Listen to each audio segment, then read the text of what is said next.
This episode of the Wedding Film School Show is brought to you by MusicBed, the best music licensing platform for wedding filmmakers. Head over to themusicbed.com and enter our code WFS on checkout to get a free month on your annual wedding subscription. Now, on to the show. Because I've watched so many filmmakers out there that are wedding filmmakers where they're always using Vows as the narrative arc. I like to approach weddings the same way I would if I was on any other production. At the end of the photographer's, session, 9 times out of 10, I'll be able to have my own kind of thing, but I'm not kind of forcing the issue. I'm still making friendships. I'm not, throwing my elbows around. I think that's so important. We have endless guests come on and just be like, it's a team effort. What would you say to a filmmaker who's like, okay, I suck at posing? What would you say to them to get them more comfortable, to get them started with posing? You're not giving them this like massive action, being like, okay, now cry, now laugh, hug, now kiss, now make out. You can really lean into these like tender, soft, unspoken moments. And I think that's what a lot of people maybe are afraid to do. Just go for it.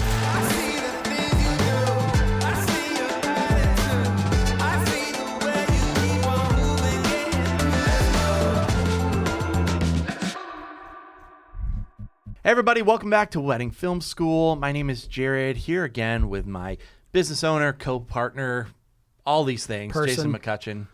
How's it going, Jay? It's going good. How are you doing?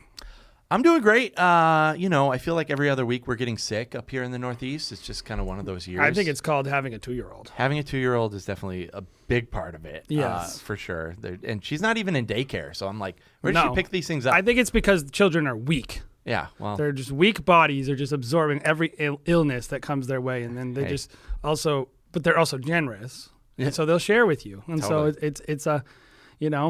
it's one of those things. And I mean, I've been there. My child is sick as well, literally today. So I get it.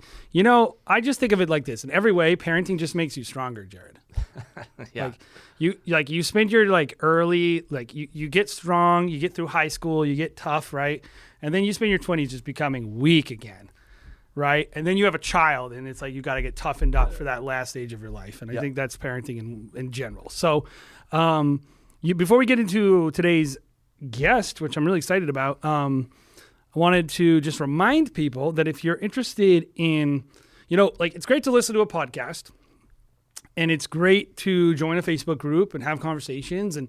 But what's really great, I think, is to actually take your work, put it in front of someone who knows what they're talking about, or doesn't in my case, but put it in front of someone and have get feedback. And so I always encourage people, we do a weekly film critique on the channel, Wedding Film School. If you would like critique, if you want to get better, if you just want to hear a different perspective, I think that's value is it's not about objective, right?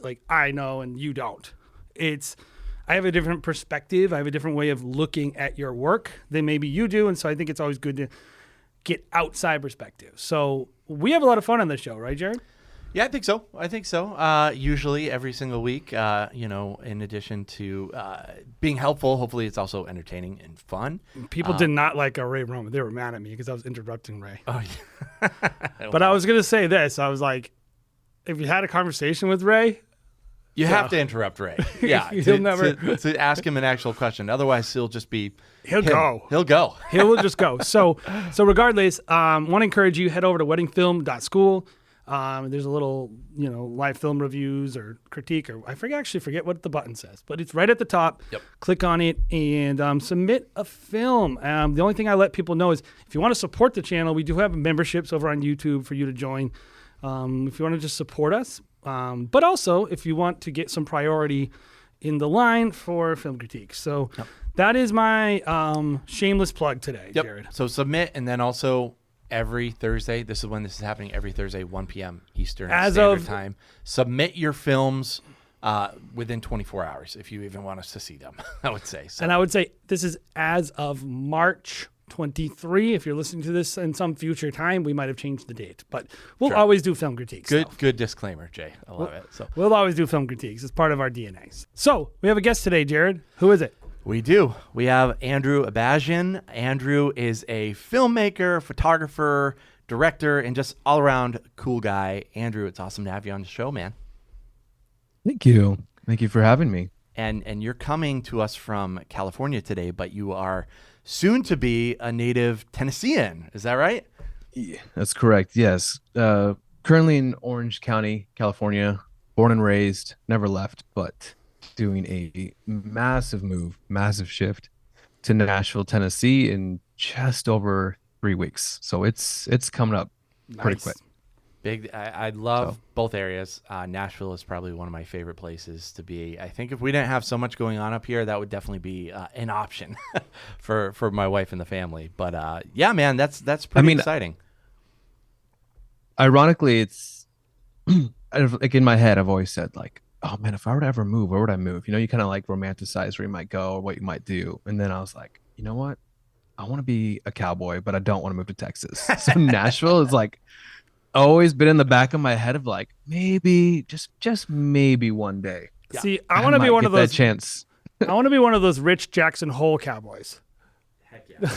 Heck yeah. That would be nice to be one of those cowboys. So Andrew, kind of describe some of your work for someone who's listening to the show who maybe hasn't watched some of your films, which I would recommend to everybody who is on here. Go on to Instagram, take a look at your work, but kind of describe your films, describe your work, and just kind of what's important when you're making wedding films. Yeah. I mean, a word I try to lean into for a theme is cinematic. I think a lot of over the years, people describe my work as cinematic or vibey or sometimes epic. And for me, being someone that comes from a background of going to film school and the ultimate goal one day being a writer, director, or a DP on something, and having background in photography that started in journalism and editorial work. When I do weddings, it's part documenting, but another part of that is kind of understanding and revealing what's this underlying narrative that these two people share that's brought them together, and how do you tell that story that's not just based around like one particular day. Like I tell clients all the time, like this is about your love story, but we're just so happy to jumping in to tell it on this one day, on your wedding day. And so I like to approach weddings the same way I would if I was on any other production, looking for 3 acts, looking for some underlying narrative structure that's different from Vows, to lean into. And I think when you pair that with really good music and good cinematography, then you can make really, really compelling films that are just visually engaging. They have a different sense to them, and that's always been the structure upon how I've tried to create or try to lean into and continue to grow that and get better as a director in everything I do. So I think cinematic is the main underlying theme that we try to build on when I go out and do something. I think like you kind of touched on something there, and we'll get into it probably later, but just a definition of cinematic, right? Like I think people use cinematic to mean bokeh or has a drone or just a video camera good looking. in general. Like I think what they mean is it looks better than my phone. Right. Like a lot of people are like, it's good looking or there's a gimbal push, which I think is funny because I almost never see a gimbal in a real movie. But I mean, all that stuff. That being said, to me, when I think cinematic, I think exactly what you said. Like I always tell Jared, like I'm a big Kurt Vonnegut fan, right? And when I take I always refer to The Shape of Stories, where they just draw out like this is a story arc. This is a traditional story arc, and it's almost like I loved like kind of what you were touching on there, which is how do you take an abstraction, which is a relationship that is materializing in one day, and like make that one day represent this abstraction. Yeah. Like how do you do that, right? And it's all about narrative threads and like all these things. And I think that's really smart. You see that with all the best filmmakers, whether it be like Alex Douglas in Sculpting with Time, like he might do something a little more actually really abstract, like dealing with time or dealing with themes like that. And then there's like more down to earth themes about relationships and people. For you, like, you mentioned this, like, how do you go about kind of extracting that from the couple, understanding what the themes are, and then, pulling on that string a little bit and kind of inserting it into the wedding day? Like, what do you do to get so that your films are more than just documenting a day, and they become cinematic and they become a story? Yeah. One thing I do at the top is I'm asking new couples inquiries, like, what's their favorite movie? Like, that is the last question in like my first initial response to any client. I want to start to get a feel for what are they attracted to in cinema? Like, what, is their comfort film, or what is their director that they like? Because then I learn a little bit about who they are, and then I can start almost framing a bit of a narrative arc based on like that attraction.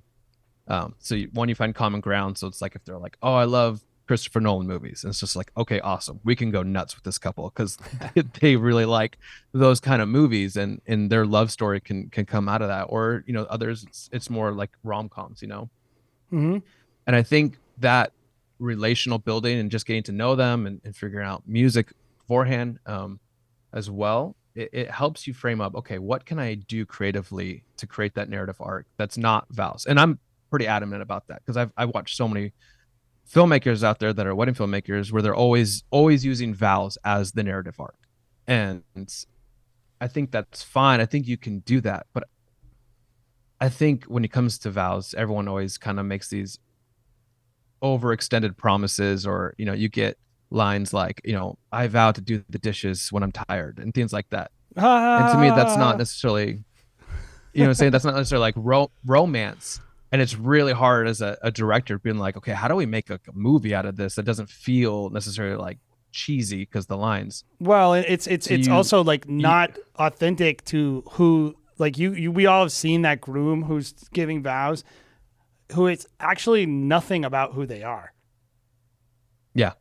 It doesn't represent their personality at all. Yeah. It doesn't even represent the relationship. It's like, and there's nothing wrong with that. It's a ritual, Yeah. Like, I'm not anti that, but it's like one of those things. I totally get it. It's how do you get someone's authentic personality out of, you can't just use vows. Yeah. Yeah. Because that right there that's documentarian style. And you're just going to capture what comes out. And this, to me, cinematic, you're trying to direct something a little bit more out of them, a little bit more intimate, a little bit more authentic. So a lot of questions through the days. And when I first started, we actually were doing like on-camera interviews, which I don't do anymore because it's harder to get time. Yeah. I probably pissed off so many photographers being like, hey, can I just steal the couple for 10 minutes, like without you around, so I can sit them down and have a conversation. And we used to ask the same questions to them separately. And then their film, they didn't get to know what the other person said until we released the film. And that became the narrative arc, is them telling and sharing these different things. And one of the questions that we used to ask was, what does the other person's love for you mean to you? Like, really touch on the point, like they're saying yes to you forever on this day. Can you tell me like how does that make you feel? Did you do that before or after the before? Ceremony? Okay. Before. And those authentic pauses, those beats, those moments of emotion, as they're preparing for that, ritual, this big moment, I loved it. Like, I loved it because it was those moments where I was like, we're making a film. We're not sitting here as wedding films. We're actually like making something that it feels very emotional and intimate and authentic, and it was beautiful, and I loved it. We don't do on camera anymore, but I still ask a lot of those questions as we're in the day, and just allowing those kind of moments to just take shape because you're engaging with the couple. You're showing them that you're an advocate for them and that you care and that, you want to celebrate with them. And I think that intentionality allows a little bit more honesty to come out in the way you're framing or doing different things. And then you can roll camera. Yeah.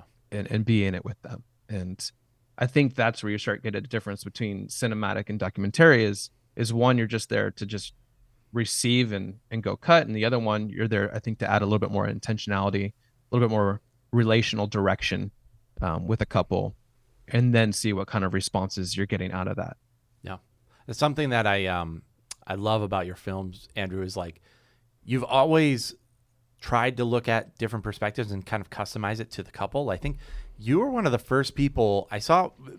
The first film that I saw from you, you were one of the first people I saw use voiceover completely shot, recorded on a separate day using maybe even like a voice actor to either recreate the vows, or I don't even know where that source audio came from. It almost seemed like stock audio of like a Joyce poem or something that was just incorporated into the film, and it was just beautiful. It was like incorporating something that maybe was near and dear to the couple to showcase who these people were. And I thought that was super creative and really awesome. How do you think you get the buy-in from the couple? Do you ever have people that reach out and they're like, hey, we want this super, artistic, cinematic type wedding film, but maybe it's harder to get them to buy in? Or do you think everyone who's approaching you kind of knows the deal, they're bought in? Like, kind of explain maybe that part of the process, because I think that's hard for a lot of aspiring filmmakers to, like, do you put what comes first, the egg, or does the chick come first, kind of thing? You know what I'm saying? Yeah. I mean, first, no, I don't get clients that are they're not always all this. I mean, a lot of them, I would say 90% of them, are still nervous to be in front of the camera. They're still a little nervous about maybe some of the concepts, like I've had couples where last second I just was like, you know what? We're in a spot right here. Can you guys just speak affirmations over each other? Like, spur of the moment, on the fly, and in their nervousness, they go for it, they do it, and you get kind of like that nervous laughter, that awkward, but to me, I love that. Yeah. And I think it's because I'm passionate about what I'm doing and the way I'm communicating it and showing that excitement, being like, and that encouragement. I think that's how you get people to have some buy-in. And others, they're like, no, we're good. We just want to use vows, and that's totally okay. And that happens all the time. And I'm not anti-vow or speeches. I think that those are great windows into also seeing who they are and what they're about. But I think it's a little bit about taking some of those risks and putting out the ask, and then selling it with your own passion, being like, I think this would be really cool. Like, I was telling that to a planner the other day. Cause part of my job is to like convince planners to let me do things that I want to do, because we're firmly in like, we have to work with wedding planners to get the budgets. And, some of them are like, oh, because I think the thing with planners is they all think they they might, by the way, know the couple better than you. But they're really confident about that. And so you'll be like, something, I want to do. And they'll be like, well, I don't know if they're really that type of couple. And exactly what you said, I'm always like, let me talk to them. Let me try to get them excited. Let me sell it. And I think that's the key, is like, when you get a gig as a creative professional, you're not done selling. You have to keep selling your ideas. And some of that is exactly what you said. Like, if you're enthused and pumped, that's going to be something that you can use to pitch the idea and make people more comfortable. It's like, trust me, you're going to look amazing. It's going to be amazing. It's going to be so fun. Like, have you found, most of us are on like kind of this career trajectory, right? You're charging a little more, you're doing a little bigger weddings and all that. Have you found that as you kind of make your way up the ladder, so to speak, that you have to sell your ideas more, because maybe you got to get that buy-in, you don't have the time, how has that changed your filmmaking? Because it's very personal, very intimate, as you've kind of grown your business. Yeah. I mean, I think it's going to sound weird, but I feel like weddings are all going to have a flow the same way, regardless of the budget up or down. I think it just always comes down to that relationship with the couple. And I think that's never going to change. So you always have to be really passionate about what you're doing and what you're trying to create in your collaboration effort, and being okay taking shots and being shot down, because they might not, agree to everything. And I've had small budget weddings where they wanted nothing, and it was a really hard day as a creative, because the sandbox is very small that you're working within and trying to do your best to pull out a good narrative line. And then I've had the biggest weddings in the world where they're like, do whatever you want, like, we're in. And it's like, and you feel released. But I think at the end of the day, you're still going to put out the best possible work that you can do as a filmmaker, because I think you got to really care about what you're doing to begin with, to have that kind of passion and mentality. I mean, the big weddings are more fun, but sometimes again, you get the big wedding and you have no time. Like you said, the coordinator is running the show. The photographer is, over dominating, and you're just kind of strapped to do and take what you can get on a day when you feel like you should be able to have such more large scale, creatives and concepts and so forth. Yep, totally. Let's talk about that relationship, because I think you're an interesting person to talk about photographer relationship, because you are a photographer. And for a while you were you splitting it 50-50, or were you doing kind of mostly films and some photo? Like how did that kind of come about? Yeah. So I actually started as a photographer. Actually, no, I take that back. I was doing both. I've always been doing both. I was gonna say I started in photography, but then I realized like my first year in running was actually doing like one of my first films that kind of introduced me to weddings was Drew Holiday and Lauren Holiday. So Drew Holiday plays for the Bucks, the Milwaukee Bucks, and Lauren Holiday at the time was on the U.S. women's soccer team when they were doing World Cup stuff. So that was like one of the first films I did, and the only reason I got into that is because I did the coordinator's film. Cool. Yeah. And so it was like, okay, we're in, and I started taking what I knew how to do and trying to apply it to weddings. I mean, I had no idea what I was doing from a wedding perspective. I was just trying to do what I knew how to do from a filmmaker production standpoint. But when it started, I was like getting more photography weddings than video, because video wasn't that popular yet. Yeah. I mean, this was 2013, 10 years ago. Yeah. And if it was around, it wasn't good. Like even when I got married myself, like I didn't have a video done, which is so odd to say, because there was nothing that was catching my attention that I thought would be worthy of the investment of it. So photography is where it started, and I was shooting on film photography. I was on a Contact 645. I was trying to run with the big boys who are doing it really, really well, and trying to make friendships and learning that model of how do you do fine art wedding photography and editorial work and do it well. And so when I started getting into wedding films more and realized that's where my passion was more aligned, it was trying to, you take the eye of what they have, and you have to understand what they're trying to accomplish, because I feel like light is harder for the photographers than it is for a cinematographer. Totally agree. And so you kind of start building that trust, being like, hey, I'm gonna, I'm here. We're advocates for the couple, but let me know what you need. I'm gonna back you up.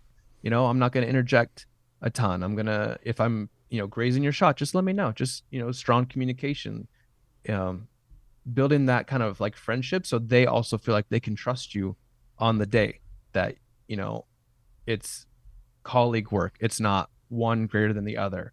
It's not I'm better at my craft than you, or the whole competition model. Yeah. It's really understanding what they're trying to accomplish and hope that you can communicate to them as well as what you're trying to accomplish. And then hopefully you build that kind of tandem on the day of being like, let's stack hands, man. Let's make this a great day for our clients, which is the couple. Let's celebrate them. Let's advocate for them. Let's just do good work that we both are really proud of, and try to build that strong relationship. So I'm always kind of gazing what lens they're using, so I know how tight or not tight I might be able to go. And then in those situations, just communicate, being like, hey, when you're done with this shot, is it okay if I frame something up? 9 times out of 10, they're always like, oh, absolutely. Like, because I'm communicating. I'm not trying to rush in while they're framing something. I give them their moment with knowing that they're going to give me mine, I guess is the better take. And I think photographers really appreciate that. I'm attempting to speak their language. It's like when you travel, and you've picked up a little bit of Spanish. Yeah. It may not be great, but the locals might be a little bit happier that you're trying. Yeah. I actually think that's like one of the biggest things, like, because I don't know if you know Binge, but we were talking about Binge before the show, and like Binge will always say, like, what's important, like what I was always taught is look at the other person's focal length and just do longer. Right? And that's, you can't always do that, but in general, it's like the idea of like, hey, I literally every wedding, Jared, ask the photographer I'm working with, what focal length are you on during every portrait session? And they're always like, oh, I'm on 50. Yeah. Oh, okay, I'm on a crop sensor, so blah. And like, I should be able to do like, I don't know that it matters, but I've always imagined that they appreciate it. Like, it's like I think just knowing that the person you're working with wants you to succeed matters a lot. And they're just thinking about you and being conscious. I think that's a huge thing. Andrew, your perspective is so interesting because having your work be so cinematic, I think some other filmmakers might be like, oh, he must be asking for like 50-50 time. Like you do photography and now it's video time.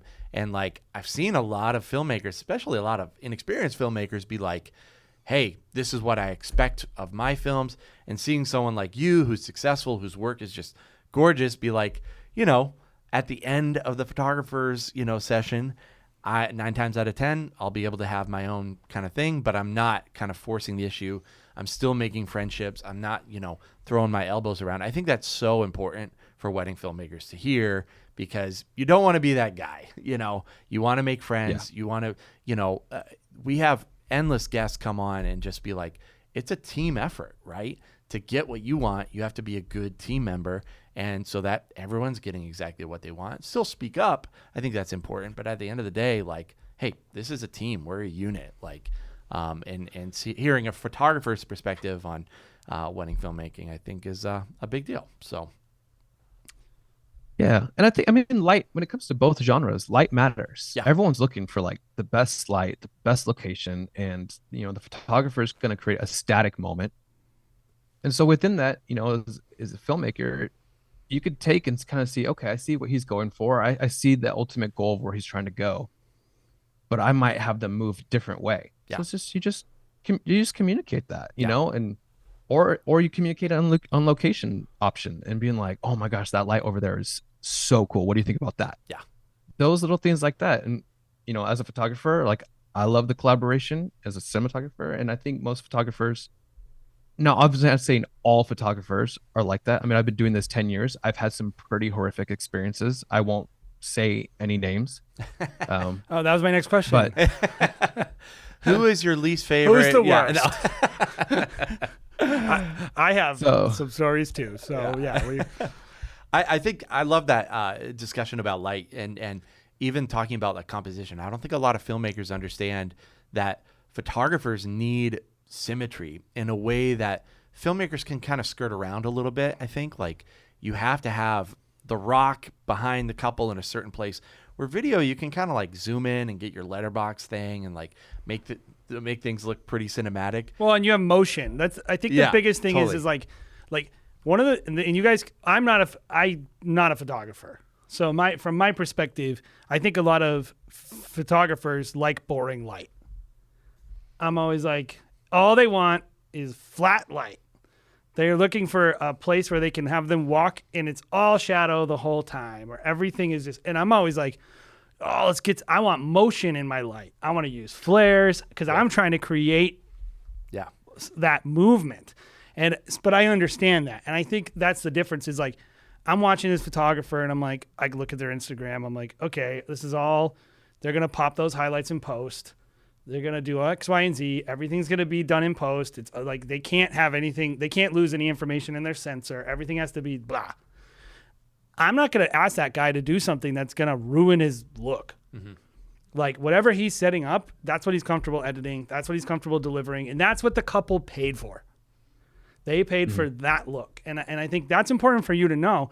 I think it's also important to know that and you guys can also correct me if I'm wrong here, every so often, people get in ruts creatively. And if you got a good idea and you let them do their thing, make sure they're like, hey, I can go home from this wedding and I have a nice little portfolio. And then you can say, can we try that light over there? Every so often, I've done this so many times, Jared, where I present a certain light environment to someone and the photographers have said to me afterwards, I would have never thought to choose that light, but I love my photos. Right? Yeah. And I think it's like that empathy, listening, caring, noticing, and realizing like what I am trying to do is different. Come along with me.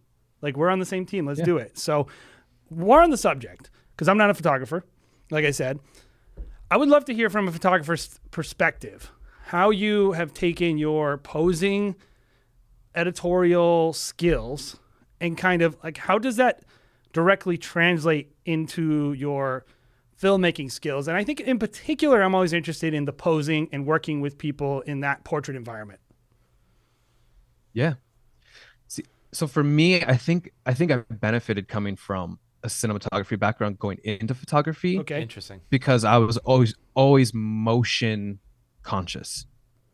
I always call it creating the scene. I'm gonna give them a home base, but I want them to move and freely move within that, as if I'm setting up a scene that I'm gonna direct. So I do that. How I would frame up something for cinematography is how I frame it up for photography. So it gives me the latitude to be able to kind of create a similar look between photo and video, because at the end of the day, like they are the same thing. I mean, you're literally looking at a static moment to a motion picture. I love approaching them the same way I would. Obviously, the technicals change just slightly, but I like posing that feels authentic to something that would be in a movie, not the parent pose, which obviously that stuff's important. I mean, the photographer, and I'm sure every photographer is like, yeah, we have to get that. It's not I want to get that. It's we need the picture that the parents are going to print and put on the mantle. Otherwise, we're going to have a conversation after. Yeah, it's about- efficient to get it done that way. Yeah. Yeah, but then you get these moments of like, okay, man, let's ramp up the romance. Let's add in some movement. Let's add in some motion. Like one of my favorite poses is one to backlight, because I'm coming from cinematography. I want to be able to move and see the light change on their faces or cut through or do something different. And I like to get them backlit, bring them together, and then I tell the bride to essentially like tease the groom with a kiss, like flirt with him to the max without kissing. They may feel awkward, but you're having them sway, move. She can kind of go wherever she wants to go, and you can create this moment in photography that looks stunning and beautiful, as if there's movement and it's authentic and it's not posed. It's them being in a moment together. But for cinema, then also you can have these pan ins and outs, this rack focus, this movement, this big, and it creates this little just intimate, subtle moment, this little beat in between the chaos of the day where something's being told, something's being said, and you're not sure what it is. It's because that's just between the couple and the way that they interact with each other and flirt with each other. Yeah. And so the way I pose is from that. So I'm inversed. When I'm doing photography, I'm thinking about cinematography, and that's a blessing. Yeah. But do you find though that like that direct, because and then Jared too, I'd love to hear from this. Like, I think how the posing works is one thing. A lot of filmmakers have never posed anyone. Yeah. Right? Yeah. Because they're coming from documentary, they show up, they're just riding the coattails, they're shooting over the shoulder of the photographer, and in some environments you don't get to, right? There's only one session and it is what it is. You got 5 minutes with the couple. I've been to those weddings. And so they kind of show up and they shoot a pretty good film off the photographer's poses. What would you say to a filmmaker who is like, okay, I want to start posing people and getting them to feel comfortable on camera the way the photographer does. I want to know what to say, because sometimes they'll be like, oh, hey, do you need anything? And, we work with enough filmmakers. I almost never heard a filmmaker say, can we have them do X, Y, and Z? Or even talk to the couple and be like, that's so good. Let me inspire you. Let me get you, like, kind of, you're putting that in there. So what would you say to a filmmaker who's like, okay, I suck at posing. I'm very uncomfortable with it. I don't know what to do. It just feels weird telling people to kiss and touch and all that stuff. What would you say to them to get them more comfortable, to get them started with posing? Yeah. First, call up some really good friends. That's a couple. Go do a practice session.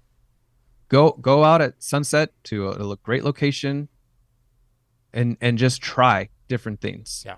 That with them. Like just try different camera, different lenses, different combos, different, for me in those situations, I love shallow depth. I will be down at 1.2, 1.4. I will let my camera come in and out of focus and to create that kind of environment, that moment. Try different frame rate. Like literally just go start having some fun and trying different looks that you want to implement into the way you might do a film, because it's the same as working out. You have to build that muscle. You have to get that repetition going so that you can get really strong at it and more confident that you can handle the weight when you're in those certain situations. Yeah. And another way too is bring some music like in those situations. I mean, I always have a Bose Bluetooth speaker with different film playlists I've made for particular different moments or certain music, because it might calm the couple to feel and see what you're trying to do in the camera. You know, like they can hear a song and just kind of take that. And and I'm always telling couples too, like, I'm not here, just be in it. Just, even if you just need to close your eyes and you just need to like feel each other breathe for a second, like that's great. Like, and go for it, because you're not giving them this like massive action being like, okay, now cry, now laugh, now hug, now kiss, now make out. It's like you can really lean into these like tender, soft, unspoken moments. And I think that's what a lot of people are maybe afraid to do, or they don't want to lean into do, or they're afraid they're going to step on the photographer's toes. And I'm letting people know, like, as long as you're just kind and communicate and you're practicing and you feel like you're a little bit prepared to try something, just go for it. I mean, what's the worst that can happen? The couple says no, or the photographer acts like a little bit irritated for 2 seconds. In the span of a 10-hour shoot day, like, the photographer can be irritated for 5 minutes because you're also trying to do a good job for your client. And that's okay. I think exactly what you said. Just go for it. I think a lot of people are so nervous about just like trying something and failing that they don't do anything. And it's like, at the end of the day, if you fail, you just move on. If that pose didn't work out the way you want, how many times have you worked and you're like, that wasn't it, but we're going to just keep on going. Well, the couple doesn't even have to know that it wasn't what you wanted. You just move on to the next thing, and things, turn out great. And like Jose Villa wrote his book. I probably read it 10 years ago when it first came out. And I remember him talking about like posing his couples. And he was like, I'll have people walk, and then I'll say, as you're walking, lean in for a kiss.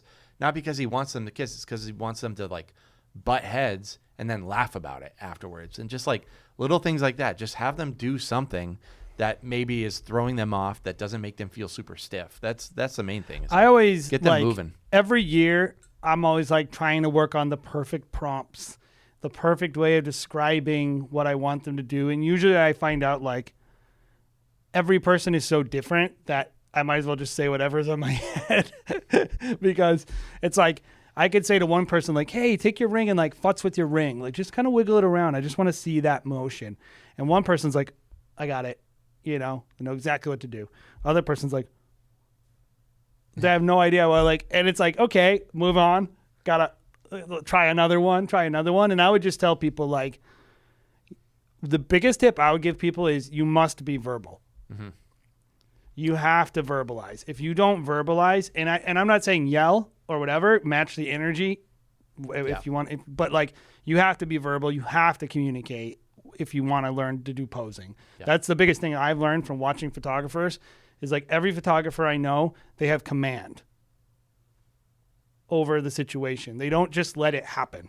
Even though when they're like, oh, we let this moment happen. It's like, well, yeah, kind of, but you said the most beautiful thing you could ever say right before it in the best tone of voice you could ever say, and you brought a freaking stereo with you. Yeah. So you didn't just let it happen. You made it happen.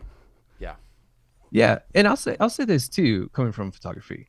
I feel like every photographer, they're in a rut on the wedding day. Like, it's not like, occasionally they're in a rut in the rhythm. Like, every day they're gonna have a situation or a moment where they're not fully sure where to go, how to pose them, what to do. That exists. And having cinematographers that are like idea driven, being like, what do you think about that, or whatever, they might just be like, thank you, like someone else is contributing to this moment as a team, and it ends up giving them a photo or a moment or a pose that actually worked out for them. Yeah, you would like unlock them. Exactly. Because I think photographers get tired of cinematographers, like you said, showing up and riding their coattails the whole day. Essentially, like, oh, that's a cool pose. Like, always over the shoulder, just taking their poses and then posting their work, being like, look at this film I did, as if they were implementing creative direction and light choice and this. And so I think that level of just collaboration, communication goes a long way. So like this weekend I was in Miami. We were filming at Vizcaya, which is, it looks like Tulum. It's just this massive jungle looking garden on the ocean. And the photographer thankfully loves light just like as much as I do. So he had picked the spot and picked a moment, and we were in collaboration. And then when it was, I just asked him, "Hey, when you're done with your shot, is it okay if I frame something?" And of course, he's like, "Of course." So once he's done, I asked the couple then to practice their first dance in this structure, in this perfect beam of light. And then because I implemented that, and now we have movement and I can do pan ins and this, he was shooting just as much as I was and like loving it, because all of a sudden now his couple was doing these, these authentic movements and swings, and he dipped her and the photographer like loved it. And then of course he asked him then to like recreate the dip in a more static situation. And then we all high-fived and we like moved on to the it next was scene fun. because You everyone had a good time. yeah, it was, yeah, the couple's having fun. We're having fun. Everyone's in light spirits because we know the ultimate goal when you're going into these is you're working for this sweet couple that is getting married. Like, full stop. That's it. You're not working for the planner. You're not competing with a photographer. It's you and yourself and your creativity doing your best to make this couple shine. Some weddings you're going to get that creative freedom, others you're not. But at the end of the day, you're still going to walk away and make something, I think, that you're really proud of, even if it was technically a hard day. Well, that's what And Lindsay tells that story. He says, like, I was shooting this wedding with this big photographer, and he was like super nervous because he didn't want to like step on their toes. Lindsay from Le Rev. And then he's like, the guy goes, "Oh, do you want to do anything?" And he's like, "I'm good." And the photographer pulls him aside later in the day and he goes, "Listen, like, if I ask you if you want to do anything, can you please do something? Because I'm out of ideas." Yeah. Mm-hmm. He's like, "I'm just trying to buy time until I can like think of the next thing I want to be doing with the couple and whatnot." And that was like eye-opening for Lindsay, definitely eye-opening for me when I heard it. I was like, like That's what they mean when they ask you if you want anything. Yeah. yeah, maybe not all of them, but I do think in general, when I have enough photographers I work with that I feel collaborative with, Yeah. to know that we're pulling ideas out of each other. Yeah. It's exhausting. I mean, giving people direction, taking direction, being an actor is tiring. But also when you're actually being the person to like give idea, like I need to have a little bit of perspective. So giving that perspective to a photographer while they're working and you're kind of hopping in, doing a little bit of posing, gives them maybe a little bit of time to regenerate. A little breather. Yep. Yeah. Take a look at, some places that might have some decent light and just, yeah. I mean, think about how many as a filmmaker, how much of the day you're just sitting there fixing your camera or doing something. That photographer is interacting with people Right. all day. Right. I can like go off and sit around and like do whatever I want to do. No one talks to me. Yeah. No one really needs me to be anywhere. I do whatever I want. Yeah. Yeah. Yeah. I've always said my team always laughs at this, that like being the wedding photographer on the day is harder. Yes. The edit's easier. The day is so hard. Everyone is looking to you to make decisions, to pick the light, Yep. pick the poses. Family members are coming to you with their grievances. And then as a filmmaker, the day is way easier, I feel like, because no one's coming to you to make those decisions. And then post-production's 5,000 times harder because you have so much that you're navigating and that you need to be technically savvy in. Like photographers are never going to have to worry about audio, which that in itself alone is, so difficult. You guys can relate to that and how much can go wrong just trying to even get decent. I'm not even talking clean audio. I mean decent. Oh, audio. like it's live event audio's hard. Like, yeah, it's brutal. I was gonna ask about Super 8, Jared. Yeah.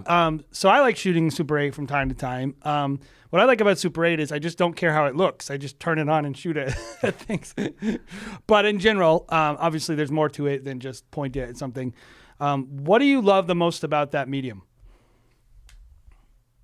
Oh, I just love its romance. I love its warmth. I love its nostalgia. I love how the most mundane thing can be shot on 8mm, and then it's attractive all of a sudden. And so, it's a medium that I learned to use when I was in college at film school. It's something I've always leaned into and used for home life. I use it for my kids, like birthday parties. Like I put away all the digitals. Like we shoot birthday parties on 8mm, and I love having those. Like my first child's birth is all on 8mm. and it's dark, but I love it because it was in a hospital, and I could rewatch it with no audio or with music or whatever I want all the time. And there's something so timeless about film, regardless of the film stock. From 8 mil to what 75. What is Nolan even using? Like 75 millimeter Yeah. stuff on. And it has a different look. It's attractive, and you can't imitate it. I think that's the other aspect of it, because I've seen people shoot digital and then try to make it look like 8 mil, and I can call that out almost 9 times out of 10. Well, Like, there's something that's not about actually- like the natural softness that you get from film. The color, okay, all that stuff. To me, it's always about the softness with the grain. It's like that look where, and even like the dimensionality of any camera, like where is the gun stock? Like, where are you holding the camera? That tells you how it moves and all that stuff. So you would have to have you could never reproduce it. Even just the motion doesn't look the same. The pop zooms that you can do with a Super 8, that's appropriate, and it just seems like Dad's, Super 8 in operating it. It's kind of awesome. It's a lot of fun. So you're like the medium. You're using the medium. How is that like distinctly uncinematic thing kind of being implemented, I think, into a very cinematic workflow? How do you find that those things can naturally just coalesce when you're putting a piece together, where you have this like huge drive for storytelling and cinematography and more of like a film school style mixed with this like raw authenticity that comes with Super 8? Yeah, I think right there it comes down to what we talked about earlier of like a good story narrative, a good 3-act structure that you're applying to weddings. And so you look at someone like a Quentin Tarantino who uses different film mediums in his stories, and it doesn't lose any essence of its cinematic line because they're all aiding the overall story. And so to me, having that medium which quiets things a little bit, it softens things a little bit in between the big push-ins, the big shots, the big movement. I call them like these little beats, as if you're writing a script, you're allowing it to take a quick pause and remind people of the intimacy of what this day really is. I like to give the camera to the couple, usually at least at one point in the day when I know they can't fail at it. I set it up, we have good light, and then I give it to them one by one. I say, okay, direct your partner, and I teach them how to just hold the trigger and make sure I have enough film to back it up, and they love it. And then we film them doing that on digital. So now I have this juxtaposition of being able to go from like a panning shot of like, the groom using the 8 mil to then the actual cut shot of the bride doing her dance or showing her ring or whatever it is on the 8 mil. And to me right there, that just continues that story arc of like their narrative. It allows them to show a little bit about who they are, because I'm not in control of what he's going to say or what they want each other to do or how they're going to laugh or what kind of moment it's going to create. We let it be. Yep. And 8 mil is the format that can translate that really, really well. Yeah. And so I love that. I think a lot of filmmakers, wedding filmmakers, pretty unsophisticated in how they think about story structure. Not to rip on you guys that are listening, but let's be honest. And there's a reason we have our tropes and we know about how it works. And I love the idea of like the medium is the perspective shift, not the person. Like in a normal movie, you can say like, okay, we're going from first person to third person, or we're going to, like a Tarantino movie, we're going to follow Bruce Willis for a while, and then we're going to follow this character for a while. And so you get a lot of perspectives. You tell a more 3D story. You don't get to do that in wedding films all the time, at least. And so when you present these still moments, it's shot totally differently. It's coming from a totally different place. And like whether it be 16 mil or 8 mil or dad cams, VHS, like all that stuff, thinking about your work and saying, how do I present multiples of perspectives? It could be all on the same camera, but you shoot it differently. Sometimes you're shooting that's why I like to shoot dance floor handheld. I don't do camera whips except on a dance floor. Pretty much. Yeah. Right? It's like, well, this is the perspective. I'm trying to create that perspective. And I think showing multiples of perspectives is wedding filmmaking. That's how you can tell a more diverse story without getting a bunch of. I've always resisted, Andrew. People go, oh, like what are your wedding films like? Oh, I like story. I'm like, what do you mean by story? Lots of voiceover from the day. And I'm like, would you watch that movie? Would you watch a movie that was like, this is the story arc? Guy wakes up, has a good morning, has an even better afternoon, and by the end of the day, things are really good for this guy. Credits. Yeah. It's like, that's not a good story. There's no tension. There's no arc, right? And I think you can create simulated tension through having degraded footage and having a lot of different perspectives. So I love that from you, because I think it's such good insight, and you explained it so beautifully. Andrew, in terms of sorry, go ahead. I was just gonna say too, for people, if you're learning and trying, like whether you charge or not, like pre-wedding sessions are great too. Yeah.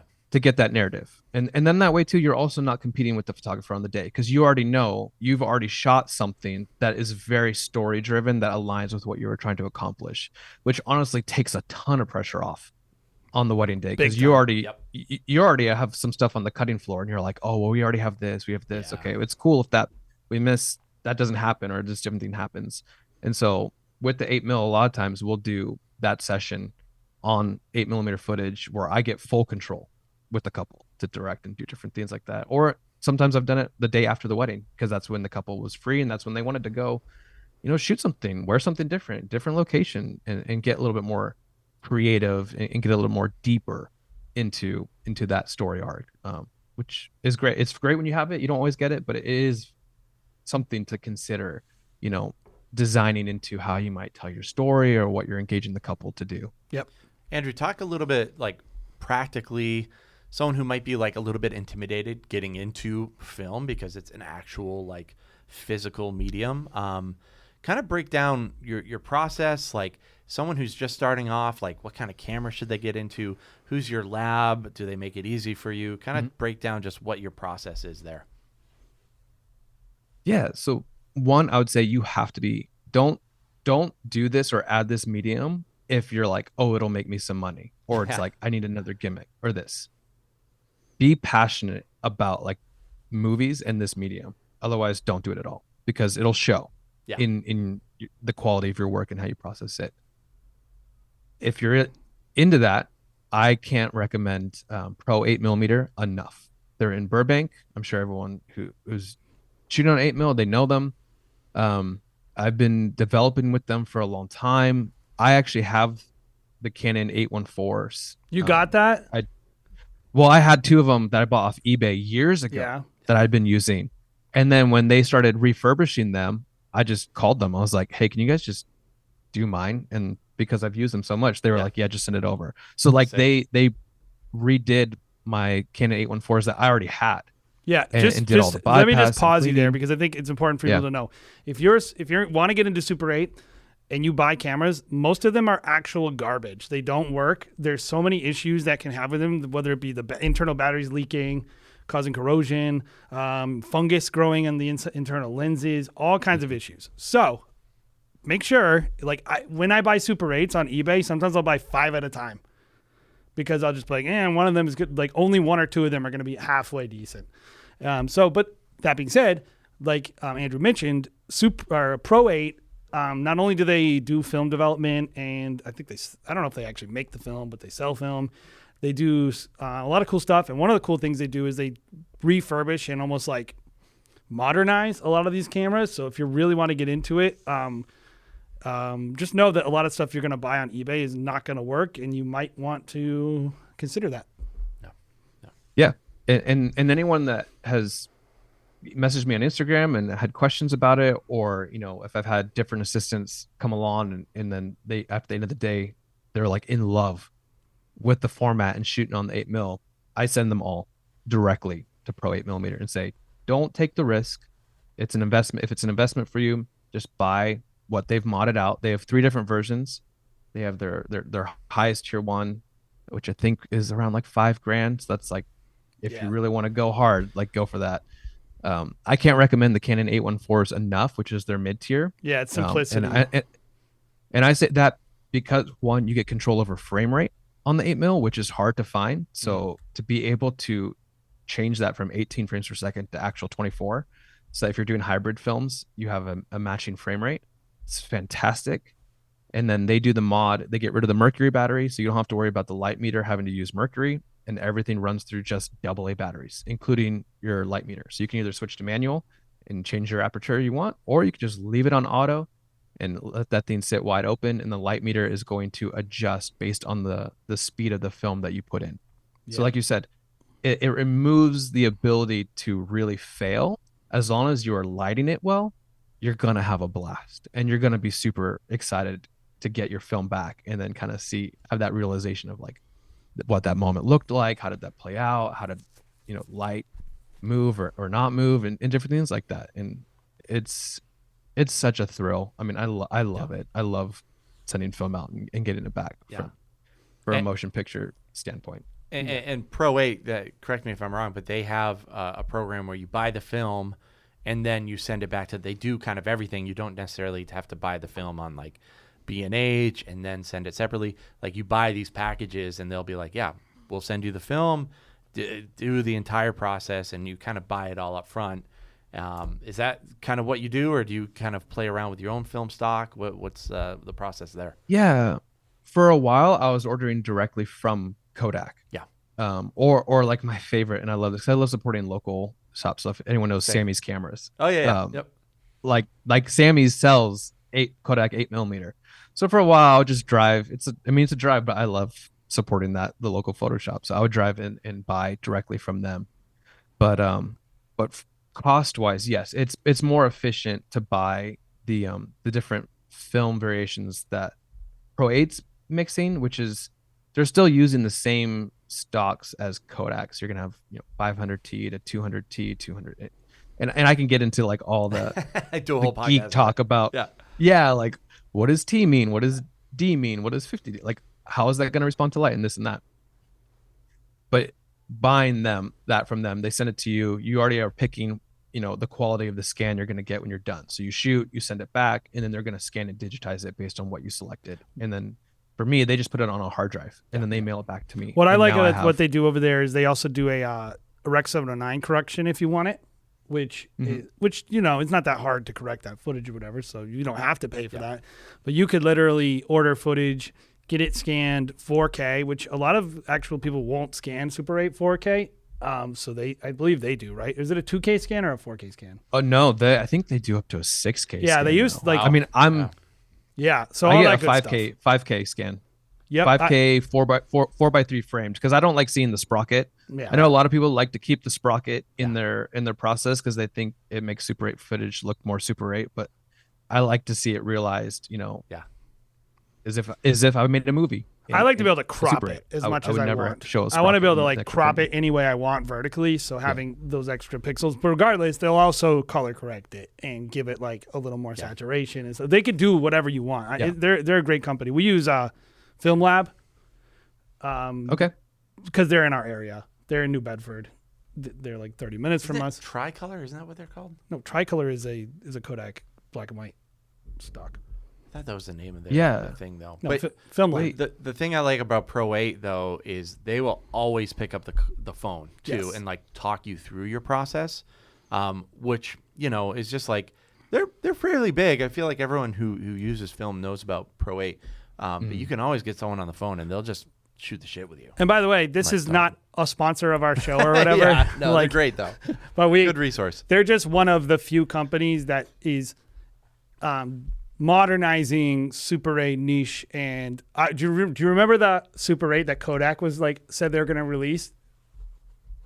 Oh yeah, I know. I was so excited about it. I was talking to reps in New York years ago about it and being at conversations and trade shows, and they had quotes from Christopher Nolan talking about the medium on the website, and then just nothing. Yeah, I talked to the rep last year. Yeah, if you talk to them now, they'll still tease you about it, man. Yeah, he was like, "Oh no." He was like, "We're still." I was like, "Okay." Yeah.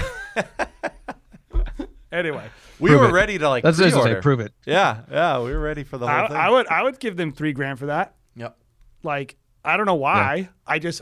Well, because I remember, I think it like had like some digital component to it.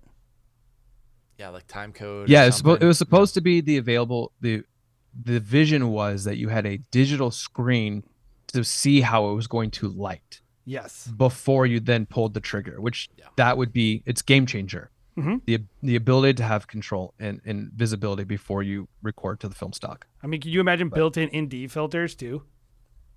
Yeah, I mean, it would be phenomenal. I Anyway. don't know why they're not moving it, but I love this conversation because when I was first started out in 8 mil, I was asking questions, but I mean, this was years ago.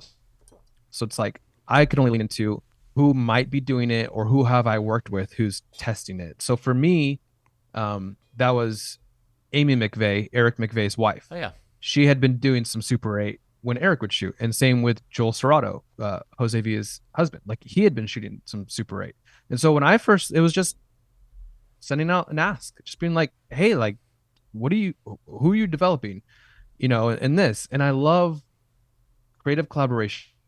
I love that they weren't like, oh, well, let me sell you my packet on how I use 8 mil. They're just like, oh yeah, totally. This is who I use, whatever. Like, go at it, have a blast. And I think that's why my posture is also like the creative community. Like, just ask and then geek out over conversations. Oh, and it's supposed to be fun. They're, like if you want me to do business coaching for you, you better pay me. But but if you want to talk about cameras, I'll talk about cameras for free all day. Totally. Yeah. All day, forever. I think it's important for a lot of people out there to realize like how small the community is too. Like, you know, we have 16,000 people in the Wedding Film School like Facebook group. You know, probably about half of that is active or maybe even still on Facebook, but it is a small community. So like if you're out there and you want to know something, all you have to do is ask. Most people are just normal dudes. Like reach out to Andrew. I know that's something that's important to you. Reach out to us, even on our Instagram account. And, you know, all you have to do is ask, guys. And people are plenty willing to offer plenty of great advice. So, Andrew, thank you so much for your time, dude. It's been a long time coming. We've wanted to have you on the podcast. Thanks for rescheduling. Yep. And you know, no worries. Good luck with your move coming up quickly. That's going to be pretty intense. Anything else that you want to add? Are you selling anything? Is there anything anyone can buy from you? Do you have presets? No. I am taking everything with me, and I don't sell anything. Eventually, I might offer mentorships, but for right now, I'm just a guy with a camera that loves to go out and tell good stories and chat with anyone and everyone all the time. So I'm excited to build a stronger Nashville community. I have a lot of colleagues and coordinators out there that are phenomenal at what they do, and I'm actually excited to be able to get coffee with them and not just see them a couple times a year at a wedding, which is going to be pretty cool. So, guys, follow Andrew on Instagram. We'll link his profile below. Besides that, Andrew, thanks for coming on the Wedding Film School show, and we'll see everyone again next week, same time. Thank you. Thanks, guys.